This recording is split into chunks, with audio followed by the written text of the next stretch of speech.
Go. Hello, everyone. This is Gruesome Herzog, my fellow co-host John Gilliam. We have a special guest, a talented filmmaker in the making. It's Spencer Parsons. He's the mastermind behind Saturday Morning Mystery, and what a fucking film it was. How you doing, Spencer? Good. How are you? Great. John mentioned to me, I noticed that he was watching Saturday Morning Mystery. I said, damn it, I have to go check this out. So I went and got it and watched it, and boy, oh boy, what a film. Thanks. Yeah, I'm really glad you guys enjoyed it. It was fun to make. Well, John, you can go first. You are the one that saw it first, and go ahead and start it off. Okay. What gave you the idea to make this film in the beginning? Well, it's kind of an interesting story. My producers, Jason Whaling and Johnny Mars, have been trying to raise money from these couple of guys who are involved in filmmaking, but also involved in real estate in Austin for some time. And the right project for them to collaborate on hadn't come along as yet. But then these dudes that they've been in contact with, Clark and Jesse Lyda, who became an executive producer and producer of the film, respectively. They had just bought this new house that they were, a mansion really, that they were like flipping into a kind of bed and breakfast and event space. And as they were touring around this new mansion that they had bought, I guess as the sun was going down, it was looking kind of creepy to them, sort of empty and in some disrepair. And so they got this idea to call Jason and Johnny and said, hey, we've been wanting to make a movie together for a while. Would you guys be interested in shooting a horror film in this new house that we bought? And so Jason and Johnny checked it out, and they were like, yeah, this sounds great. The one catch was that the movie would have to be made before renovations were going to commence. So that seemed all right. And they were like, well, when does that happen? And the answer was renovations start in 5 weeks. So starting the clock from there, we basically had 5 weeks to come up with, and that's when Jason and Johnny called me and said, hey, do you want to direct a horror film in a schedule of about 10 days on no money with 3 weeks from now? And I said, hey, sure, let's do it. So yeah, that's kind of how it came together. Was the house came first, but then we didn't have a screenplay sitting around. There wasn't really a particular idea, that anybody had going into it. It was just make a horror film in this spooky house. And so before they even came to talk to me about it, Jason and Johnny talked about a lot of different ideas. And of course, a big old creepy house. They were thinking haunted house. And they started thinking about people going in to investigate a haunted house. And they had all these different ideas. And every time they'd get to a certain point, they'd be like, no, that sounds too much like Scooby-Doo. And they did that about 10 times. And then after 10 times, they were like, hey, maybe we should actually embrace this and do something that's kind of like Scooby-Doo. So they presented that idea to me. They were like, let's do this, really gnarly, really crazy, hard R Scooby-Doo with violence and crazy sex and stuff. And I'll admit, initially I wanted to work with them. I wanted to go ahead and make a new movie. I'd been trying to get, another horror film off the ground for a while, and it wasn't quite happening. So, feeling fairly mercenary, of course I was like, yes, but then I admit that I kind of didn't really like the idea at first. I was like, oh, well, hard R Scooby-Doo, that doesn't seem so exciting and interesting to me. And while we were talking, I kept trying to push them more towards, like a full-on Texas Chainsaw Massacre kind of project. As our ideas came together and sort of swum around with each other, they pointed out to me that Texas Chainsaw Massacre is about 5 kids in a van who show up at a spooky house and then bad stuff happens. And I was like, yeah, that's a very good point. And, we just have a dog instead of a guy in a wheelchair, and, there we go. So I came around on the Scooby-Doo thing, and then it was actually kind of interesting to do that because even though I was wary about starting off from a point of doing a sort of live action cartoon, it actually, as a tonal idea, it created an interesting opportunity to maybe catch the audience a little bit off guard. Like I think the expectation with this sort of thing is that it's going to be more like a Scary Movie style spoof. It may be really bloody, maybe really dirty, but like definitely in a spoof zone. And I was really, grateful for the opportunity to kind of take the initial concept and then really run with it more in a traditional horror movie direction. Maybe have this group of folks that think they're like Scooby-Doo, or they have a business model that's maybe a little too much like Scooby-Doo, and then have them run afoul of something, really, really bad. So that was kind of how it came together. It's a weird story. Wow. Well, I can tell you one thing, Spencer. When I started watching the film, it's like, this is fucking going to be great, because it does have that Scooby-Doo feel, and I really don't think the film would have worked as well if it didn't have the Scooby-Doo feel. And plus, when you're watching this film, you're thinking it's typical kids going into Vesta's haunted house, but then it had another story that really set the tone of this movie, that really escalated this film to where, I'll be honest, better than what I thought it was going to be when I first started watching it, and bravo to you, because that really topped it off. It really did. Well, and one of the things too, I mean, it was like kind of exciting as well, because again, maybe I wasn't as into the Scooby-Doo idea at first, but then eventually it became something that I could really embrace and go with, because for instance, when we were doing the opening titles.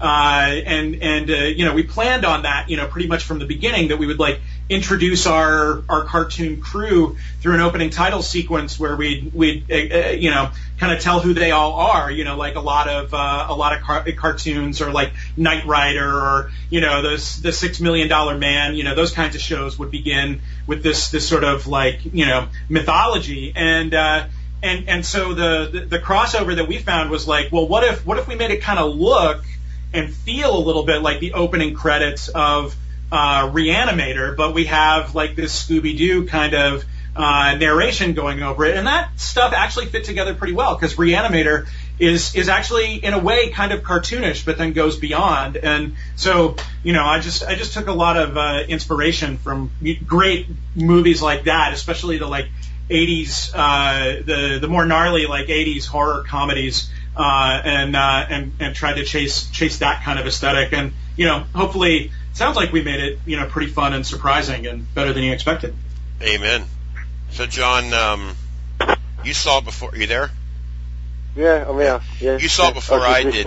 Now I'm going to try and get you involved in this conversation, because I can almost take over. But John, when you watched this film, I noticed that you saw it.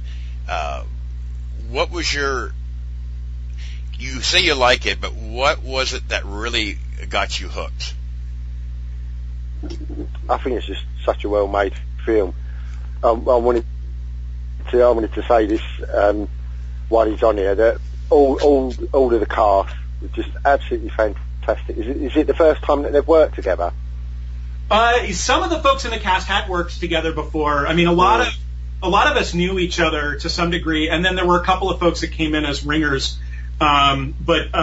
Basically it was kind of like, Johnny Mars and I, he plays Floyd, and he's one of the producers. He and I are good friends, and he's been in a bunch of my movies. I mean, he's in small roles and big roles, both, in several of my past films.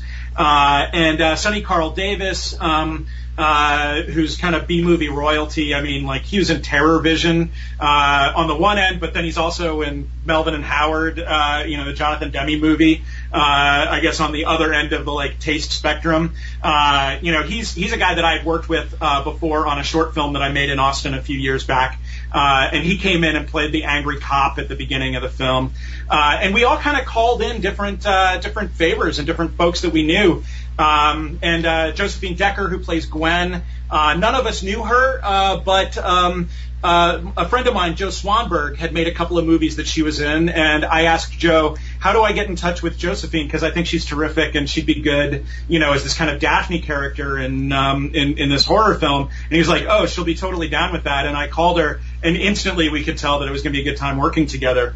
So it was this cast that sort of came together like almost by magic. And then they were really great, working with each other. We didn't have much time for rehearsal. We didn't really have a lot of time for people to hang out, in advance of the shoot, because it was like people all came together and arrived, just before the shoot started. Wow. But then, it was kind of the experience of making it was like so fast and crazy and intense that like, people couldn't help like just being forced close to one another and learning a lot about each other, while they were working. So they got to be this like tight group of friends, this sort of, unit in the film. And I'm glad their performances come across, because that's really like, ultimately that's the most important thing to me. There are definitely horror films that don't have good performances that I love. But I feel like in general, like that's a very small, that's a very small subset of films, and you got to really have something else going on. And I think for the audience, you got to believe the characters first, or it's not going to be scary. Yeah. Right. Did this film come out with a different title in the States to everywhere else? Yeah. Well, it's funny. The original title is Saturday Morning Massacre. That's what we debuted with on the festival circuit. And that's what we were going to have until an interesting issue in my own country. I'm trying to figure out the best, most diplomatic way to express this. Basically, there's a very large, retail seller of like everything that sells, DVDs and music and clothes and guns and all kinds of stuff. And it's important to mention the guns. That when they received the film, it was just a couple of weeks after the Sandy Hook massacre, and this retailer said, you're going to have to take the word massacre out of the title of your movie. We don't think it's good to have on our shelves right now, following a massacre that happened in which a bunch of children were killed by a crazy guy with guns. Right. So there's a lot of other weirdness and whatnot, but basically that started the ball rolling in a certain direction to change the title. I will say I'm not very happy with Saturday Morning Mystery. I think that's a fine parody title if we were really parodying Saturday morning cartoons in a more spoofy and comedy kind of way and less of a horror movie way. And so we suggested some other kinds of options, but the distributor opted with Saturday Morning Mystery. But then Redbox really liked the original title of Saturday Morning Massacre. So within the U.S., it's now running under two different titles because Redbox preferred Massacre over Mystery. And our distributor originally put it out as Mystery in order to get this other, entity to sell it. So it's been confusion. But I think outside of the U.S., it's going to be Saturday Morning Massacre. And I think that's generally a good thing because it's sort of, as a title, it's a little bit more unexpected to have Massacre at the end. And then as my mom, who like teaches Sunday school, noted when she saw it and then heard that the title was maybe going to be changed, she was like, oh no, that movie needs a warning. Like, people should know that it's a horror film, and if it's a mystery, they won't know. So I kind of trust my mom's, commercial judgment in a case like that. So I think it's better with Massacre than Mystery, but I've also heard from folks who were that much more surprised when it went off the rails into horror and really liked that experience. Right. When they saw it as mystery and they were like, oh, well, I really didn't see this coming. So it's great. That's great, and I love how the title works for that particular crowd. But you might have noticed in the movie there's sort of a countdown where we've got these titles going that are counting down to Saturday. And if it's called Saturday Morning Massacre, then as it's counting down, you're expecting a massacre to come up on Saturday. Whereas, like, if it's called Saturday Morning Mystery, you've got to count down to a mystery. And I don't know if that works as well in the plot. Well, one thing I will say is I did overlook this movie quite a few times because of the title Saturday Morning Mystery, because I didn't think it was a horror movie like you just mentioned. And then when I noticed the artwork on the internet that Saturday Morning Massacre, that's when I went to go get this and see it. So I was kind of fooled by the title, and I think other people are probably fooled by this title. So I think with Redbox, if I'm mistaken, Redbox has it in my area. That's where I saw it. Right. And I do know that I've talked to a bunch of the Redbox guys that come and put movies in each week, and they have been saying that movie is very popular, getting rented. So, sweet. So that's a good thing. That's great. That's great. I hope so. It's good to we didn't make it for too much money, so if a lot of people rent it, then we'll get to profit a lot faster. So that's nice to hear. Well, I can tell you one thing: you wouldn't know it that it's a no budget. I mean, I've reviewed a lot of no budget films, and with this film, unless you're one of these reviewers that think that they're experts in filmmaking and they're going to bang on everything, to me, I didn't see anything wrong with this film whatsoever. Oh, thanks. Thank you. I mean, there are definitely some rough edges for me, but that was something we really, worked hard to do. And I had a very seasoned crew on the film that actually was a crew that we could have only gotten for this budget, by shooting it in only 10 days. Right. Because, the short shoot made it possible for them to take their time off from other jobs or, to go for a brief period without getting paid, up front. And so it allowed us to have a more seasoned crew and to do it up pretty well. And our special effects folks from Hogfly Productions were they were phenomenal. And I guess one thing that was beyond our budget is not to give away too much of a spoiler, but we do have a scene where somebody is cut in half and there are guts all over the floor. And originally, when we came up with the idea for for that scene, there were people. That was one that I was really pulling for, and there were folks going, "How are we going to do that?" And I kind of told them how we could do the special effect, and they're like, "Okay, that makes sense." But then, where are the guts going to come from? And I was like, "We're going to go to the abattoir. We're going to get a butcher to give us a bunch of pig guts. It'll be like Ramiro." And the funny thing is, we didn't have to do that. And even though I was totally ready, and the actress was totally ready for the stage to get covered in pig guts, right. Hogfly had $10,000 worth of silicone guts left over from Machete that they brought in. And so, we have a special, cameo by Guts from Machete in the film. Cool. Yeah. Nice. But yeah, it was great. It was really fun pulling together, production and yeah, just doing our best to make it look as legit as possible. And I still have some problems with our fire effects that we have for when the van burns, but I felt a lot better after I saw some really big budget movies where their fire looked even worse than ours. So it's all right. Hollywood did it even worse. We're good. Yeah, I again, the movie is one of these films that it just surprises the hell out of you. I mean, a lot of Scooby-Doo fans. Now, granted, it's not supposed to be like Scooby-Doo, but a lot of Scooby-Doo fans are really grasping to this film. So I think in the long run, it was smart because now you're going to have all the Scooby-Doo fans checking this out, yep. And along with the horror genre. Yeah, well, and one thing about Scooby-Doo that I just want to mention, and it's a reason why I'm glad that we went in the more hardcore horror direction, and I know there will be some folks disappointed by that, in part because they don't want to see these kinds of characters that they really loved as kids. They want to see them in scary situations, but they don't necessarily want to see them cut up. And I get that, I understand that, but I don't know if you guys have seen some of the new Scooby-Doo Mystery Inc. episodes. No. That show is fantastic, and it's they have Udo Kier as a guest voice on that show. Wow. They're already there into the realm of the really funny kind of Venture Brothers style spoof.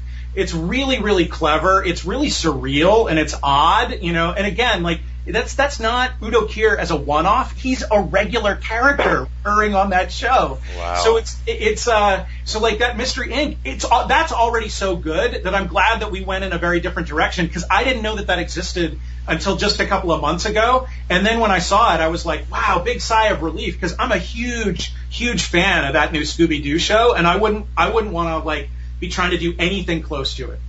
Oh wow. See, I haven't watched it, so.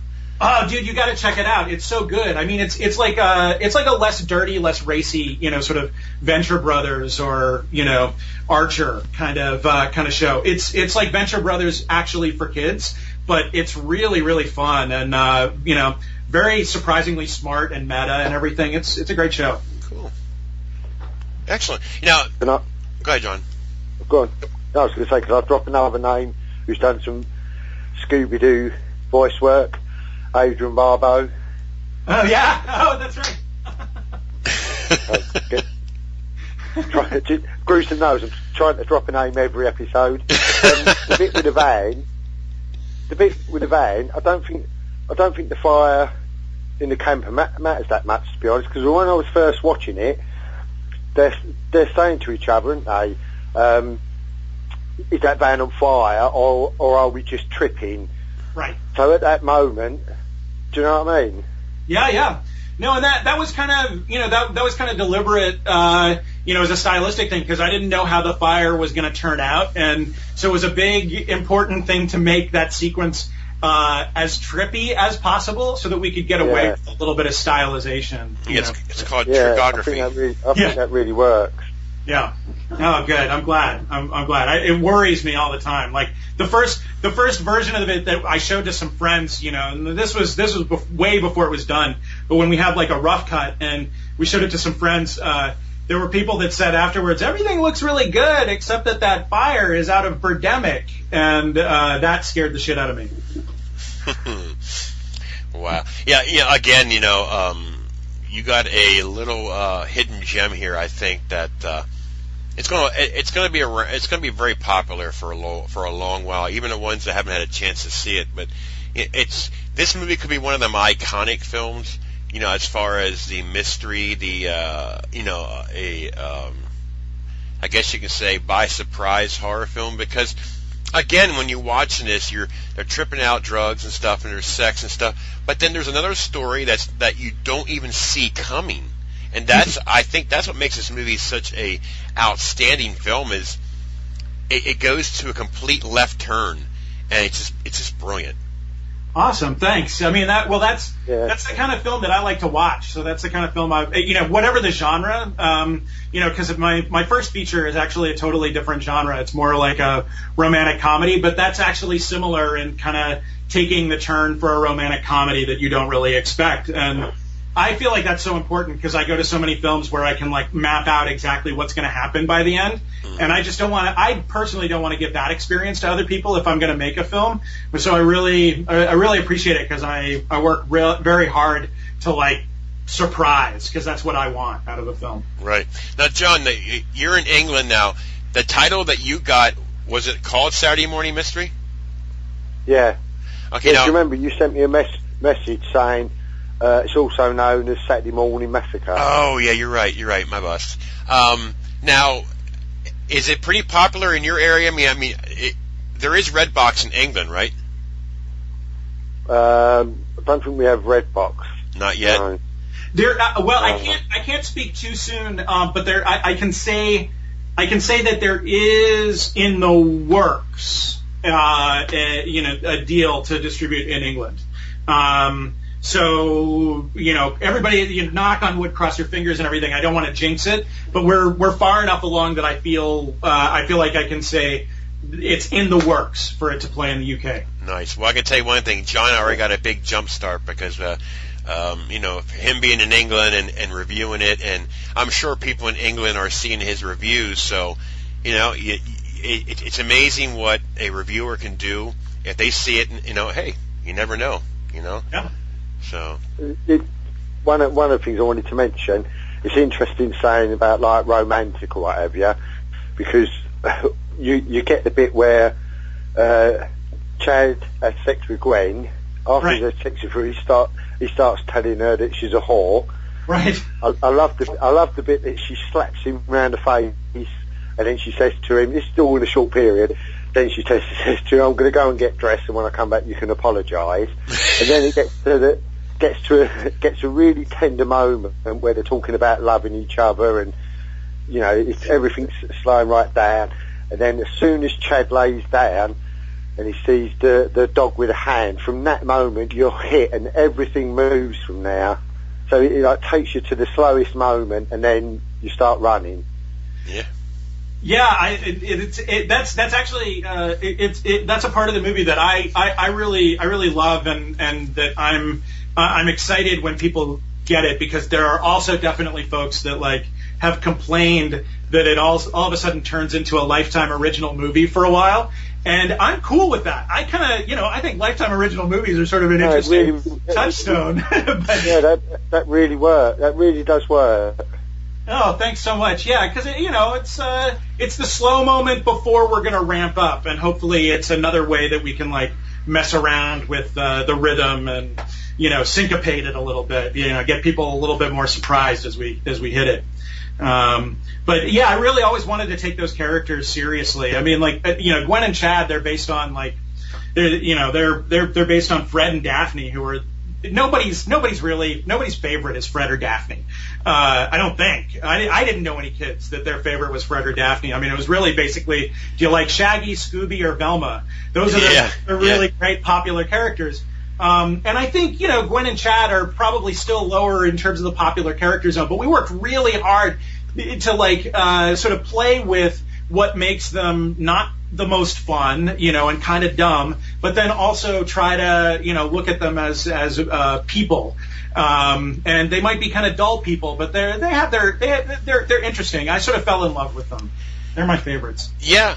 So, before I let you go, we're running out of time here, but real quickly now, obviously you had premieres, correct?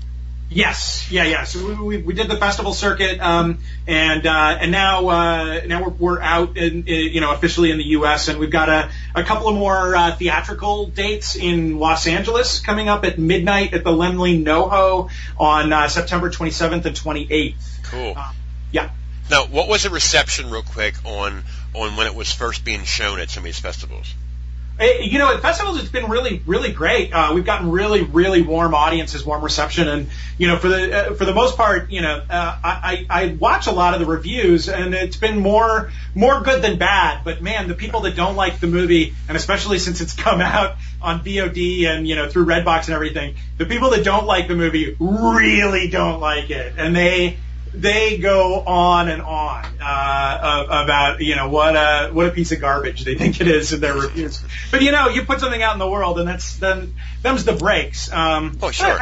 I guess there's also a little bit of a side to it where when we approached it, we were feeling fairly punk rock about the whole thing, and there's a lot where we made choices that we knew would piss some people off, and it's like, well, then they're pissed off, and we made that deal. That's what you do. So. Yeah, well, you're not going to please everybody. Nope. So, the good overrules the bad. But bad press is good press too. So I guess it works both ways. No, totally. And so there, some of the reviews have said things in a certain way where I'm like, you have the kind of aesthetics that you support the kind of movies that I don't really like. So I'm glad you had a bad experience. Exactly. Let's get in a little fight here. Let's have some fisticuffs. And that's a good thing about movies. Like, people like different stuff. And so I just wanted to deliver a movie I wanted to deliver the movie in such a way that, like, the folks that were going to like it were going to really like it. And then I don't have to care about the people that wouldn't like it anyway. Right. Not try to win them over. Right. Well, yeah, that's just the way it is. I'm sure there's some, like you mentioned, I'm sure there's some Scooby-Doo fans that despise it. But one thing that I find amazing is when someone wants to hate your movie, all I ask is explain why you don't like it. Don't just go on a rampage, because usually the ones that just bang on it and have no explanation, chances are they like it. That's just the way it is. That's how I see it. So. Yeah. No, it's funny, and we've definitely gotten a couple of those reviews where I'm like, it seems like you kind of actually liked it and you got it, but then for some reason or other you got to feel like you got to hate. But it's all right. We've done really well. I've been very excited by people's reception of the movie. It's definitely been a bigger thing than any of us thought it could have been when we were just presented with the idea of, like, why don't you make a movie in our spooky old house and, like, make it start shooting in 3 weeks. That's not a propitious kind of setup, but we all just kind of embraced our inner Roger Cormans and went for it. Yeah, and I love the killer you know, when you first made an appearance, it's like, oh, you know, it's like, wow, now we're getting some. I mean, again, it's a totally left turn, and I think that's what makes the movie so much better than what you first think when you first start watching. Because there's a lot of haunted films, you know, and sometimes it gets kind of old. Yeah. But when people who have not seen this film get it, watch it, and trust me, it kicks into third gear, it skips second gear, and takes it a whole new level that's going to blow your ass away. That's what I got to say. So, I want to thank you for coming on, Spencer. Yeah, absolutely. Thank you so much. Can I, Spencer, two quick questions? Yes. One, what's your favourite horror movie? Just out of interest. You know, I think my all-time favorite, top of the heap is Romero's Dawn of the Dead. Amen. I love that movie. It changed my life. It addicted me to gore. You know, it's like before I saw that movie, I was not into gore and violence, and then afterwards, it was like, give me more of that. And I had to see every Tom Savini movie after Dawn of the Dead. So that's really a big favorite. Though I have to also give some props to, of course, Texas Chainsaw is brilliant, but the big thing that's really come to be close to my heart in the last couple of years is the Phantasm series. Like, Don Coscarelli's movies are amazing, and I had seen Phantasm when I was a kid and I loved it, but I saw it again a few years ago, and then I watched all the sequels, not expecting any of them to be very good, and they were all great, and they really they're really moving, and they're beautifully surreal. So, got to give the shout out to Phantasm. And is it another Horror Next you plan to do? Yeah. I've got a couple of things coming up, you know, pretty soon. One of them is, I consider it horror. I think some folks will look at it and see it as more of a kind of noir, that goes extra dark. And it's sort of based on a real crime that involved, amnesia and body mutilation, and was pretty gross. So I've got that in the works coming up next. That one I call Bite Radius, and then the other film that I'm working on right now, and that I hope comes together really soon, is this sort of omnibus where I'm going to do a short section, and Eduardo Sanchez from Blair Witch, he's doing a section, and Huck Botko, who wrote the Last Exorcism, he's doing one, and Jack Perez, who did Some Guy Who Kills People. Oh, I love that movie. Yeah, and made gruesome. It's so I'm really looking forward to that. It's called I Scream, You Scream, and all of the segments are kind of lightly connected to this ice cream shop where some bad stuff goes down, and my section is where the worst stuff happens at the ice cream shop. Nice. So, yeah. Very interesting. Excited. Yeah. Well, I'll definitely stay tuned and watch that. So, anyways, thanks for coming on. I'm glad I got in contact with you, believe it or not, through Twitter, of all things. Hey, it's great. But it's a great film, and I wish you all the success and for future projects. Thanks so much, and love your show, and I will keep listening. Thank you very much. John, anything else? No, thanks for your time, and keep us updated on anything else that you're doing. Because I was knocked out by this. There's two other films, The Bloodlet, Gruesome Nose, and House of Good and Evil. And with yours, they're my top three films this year. Nice. So sweet. And John does write his own site. It's My Cinema Online. I don't know if you saw it online or not. Oh, but look it up. But his review of your film is there. So John's relatively new in the business. I'm getting him started, and he came a long way in a short amount of time. So I'm very proud of him. Sweet. So I rated it on IMDb for you as well when I watched it. Oh, please do. When folks like it, please go to IMDb and hit those star ratings, because we've definitely we got inundated by some of those haters. But that's what the internet is about. I mean, like, people, you know, when they get moved, I kind of, as it sounded like earlier, I kind of love it, you know, when people are, you know, angry, about something. Like, that's great. You know, there's all kinds of art that makes me angry, and that's an exciting thing. That said, if you like the movie, please go and help balance our IMDb star ratings, because I know there are a lot of folks that like it, but those most moved to go on there to IMDb seem to be the haters. All right. Thanks a lot, Spencer. Great talking to you. Thank you so much. Thanks, Victor. Great. Take care. We'll see you. Bye-bye.